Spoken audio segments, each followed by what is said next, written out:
নমস্কার, আমি ডাক্তার প্রকাশ Mallick, consultant homeopath. দীর্ঘ 39 বছর ধরে হোমিওপ্যাথি চিকিৎসার সঙ্গে যুক্ত আছি। আমি সাধারণত জটিল রোগের চিকিৎসাই করে থাকি, মূলত ক্যান্সার, হাঁপানি, যৌন রোগ, জটিল রোগ। এবং আজকে যে বিষয়টা নিয়ে কথা বলবো সেটা হচ্ছে স্ট্রোক। এবং স্ট্রোক কিন্তু যে কোনো মুহূর্তে হতে পারে এবং স্ট্রোক কিন্তু বেড়ে গেছে। এবং এখন আমাদের অনেক রুগীরা প্রশ্ন করে, স্যার এই স্ট্রোকের হাত থেকে বাঁচার কি কোনো পদ্ধতি আছে? আসলে স্ট্রোক কেন হয়? স্ট্রোক হচ্ছে দুটো ব্যাপার আপনাকে সিদ্ধান্ত নিতে হবে এবং এই ব্যাপারে ভাবতে হবে। সেটা হচ্ছে স্ট্রোক হচ্ছে ব্লাড প্রেশারটাকে নর্মাল রাখতে হবে। তার মানে মাঝে মাঝে আপনার ব্লাড প্রেশারটাকে মাপতে হবে এবং ব্লাড প্রেশারটাকে নিয়ন্ত্রিত রাখতে হবে। আরেকটা ব্যাপার হচ্ছে কোলেস্ট্রল, অর্থাৎ এই কোলেস্ট্রলটা যদি আপনি ঠিকঠাক রাখতে পারেন তাহলে কিন্তু স্ট্রোক হওয়ার সম্ভাবনা অনেকটাই কমে যাবে। আর এক্ষেত্রে আপনাকে 6 মাস ছাড়া, যদি সম্ভব হয় 3 মাস ছাড়া, অন্ততপক্ষে বছরে একবার এই ক্ষেত্রে যদি আপনি টেস্ট করে নেন, তাহলে আপনি এই ব্যাপারে যদি আপনি প্রিকশন নেন, তাহলে স্ট্রোককে নিয়ন্ত্রণ করা যাবে। এবং আরও একটা ব্যাপার হচ্ছে, এই স্ট্রোক যাদের হয়েছে পারিবারিকভাবে, তারা কিন্তু আরেকটু সচেতন হলে ভালো হবে, স্ট্রোককে প্রতিরোধ করা সম্ভব। এবং এক্ষেত্রে আমি আজকে যে জন্য আজকে ভিডিওটা করছি সেটা হলো স্ট্রোকের পরবর্তী চিকিৎসা। স্ট্রোকের ক্ষেত্রে অনেক সময় ফেসিয়াল প্যারালিসিস হতে পারে এবং একটা অঙ্গ পড়ে যায়, অর্থাৎ ডান দিক বাঁ দিক, তিনি কিন্তু প্যারালাইসিস হয়ে যায়।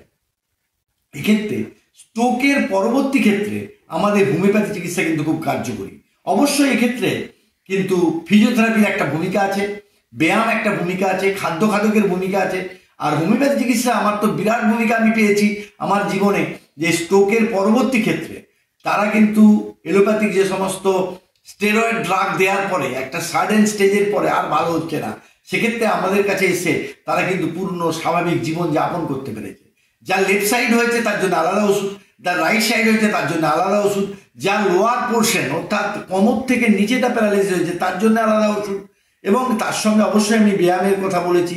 এবং আরও তার সঙ্গে কোমরবিডিটি আছে কিনা, ডায়াবেটিস আছে কিনা, তার সুগার আছে কিনা। অবশ্যই এখানে সুগার থাকারও একটা প্রবণতা থাকে, সেগুলোকে যদি কন্ট্রোল করা যায় আর হোমিওপ্যাথি চিকিৎসা নেওয়া যায়, খাদ্যের ভূমিকা এবং হোমিওপ্যাথি চিকিৎসা, এক্ষেত্রে স্ট্রোক পরবর্তী রুগীর হোমিওপ্যাথি চিকিৎসা যে খুব কার্যকরী ভূমিকা নেয় এ বিষয়ে কোনো সন্দেহ নেই। আমার 39 বছর চিকিৎসক জীবনে আমি অসংখ্য রুগীকে তাদের নর্মাল জীবনে ফিরিয়ে এনেছি।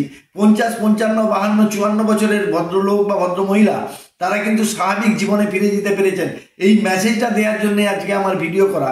অর্থাৎ স্ট্রোক পরবর্তী জীবনে স্ট্রোক হয়ে গেছে মানে আর হোমিওপ্যাথি চিকিৎসার শেষ নেই, মানে সুযোগ নেই, এই কথাটা বা ভাবাটা ভুল। আসলে আমি বলি no full stop to hope, অর্থাৎ প্রতি ক্ষেত্রেই কিন্তু আমাদের ভাবতে হবে এবং সেই সঙ্গে চিকিৎসার সুযোগ গ্রহণ করতে হবে, তাহলে সুস্থ থাকা স্বাভাবিক। মৃত্যুর কথা কেউ আমরা বলতে পারি না, কিন্তু যতদিন বাঁচবো সুস্থভাবে বাঁচবো এই অঙ্গীকার করার সঙ্গে সঙ্গে হোমিওপ্যাথিকে যদি আমরা সাথী করতে পারি, তাহলে আপনার জীবন সুস্থ সুন্দর হয়ে উঠবে, এটুকু আমি বলতেই পারি। যাই হোক, স্ট্রোক পরবর্তী পেশেন্টকে বলবো, আপনি ভেঙে পড়বেন না, মনোবল অটুট রাখুন আর হোমিওপ্যাথি চিকিৎসার সাহায্য নিন, তাহলে আপনি ভালো থাকবেন। এবং এই বলেই আজকে আমার ভিডিও শেষ করছি। যদি আমাদের ভিডিও কোনো উপকারে লেগে থাকে তাহলে আমাদের লাইক করবেন, শেয়ার করবেন, কমেন্টস করবেন। শেয়ার করার পাশাপাশি বেল আইকনটা টিপে দেবেন, তাতে আমরা অনুপ্রাণিত হয়ে নতুন নতুন ভিডিও করতে অনুপ্রাণিত হব। এবং সেই ক্ষেত্রে আমরা কমেন্টসেও যদি লেখেন যে আপনারা কোন কোন ভিডিও চাইছেন, কোন রোগ সম্পর্কে জানতে চাইছেন, আমাদের যোগ্যতা মতো চেষ্টা করব। আর একটা ব্যাপার হচ্ছে কি, যে অনেকে প্রশ্ন করেন যে স্যার এই রোগটা কি সারবে? তখন আমার একটা বেশ মনে পড়েছে, এখন প্রচুর পেশেন্ট আমাদের এই কমেন্ট বক্সে বা স্বাভাবিকভাবে জিজ্ঞেস করে, স্যার এই রোগটা কি সারবে? আসলে সব রোগই সারতে পারে এবং অনেক সময় আমরাও জানি না কোনটা সারবে কোনটা সারবে না, কিন্তু আপনাকে গ্রহণ করতে হবে। তখন আমার মনে হয় যে পড়াশোনা করলে চাকরি পাওয়া যায়, এই কথাটা সত্য, কিন্তু পড়াশোনা না করলে তো চাকরি পাওয়া যায় না। আবার পড়াশোনা করলেই যে চাকরি পাবেন এমন কোনো কথা নেই, তার মানেই জীবনে পড়াশোনার গুরুত্ব নেই, এটা ভাবার কোনো কারণ নেই। আবার অপরদিকে আমাদের কাছে কিছু পেশেন্ট আছে, বলে স্যার আমার এই যদি রোগটা ভালো করে দিতে পারেন তাহলে কিন্তু আমি আরও পেশেন্ট আনবো। কিন্তু ব্যাপারটা হচ্ছে, বা এমনও বলে যে আমার রোগটা ভালো, এরকম অনেক রুগী আছে আমার আত্মীয় পরিজন, তাদেরকে আনবো।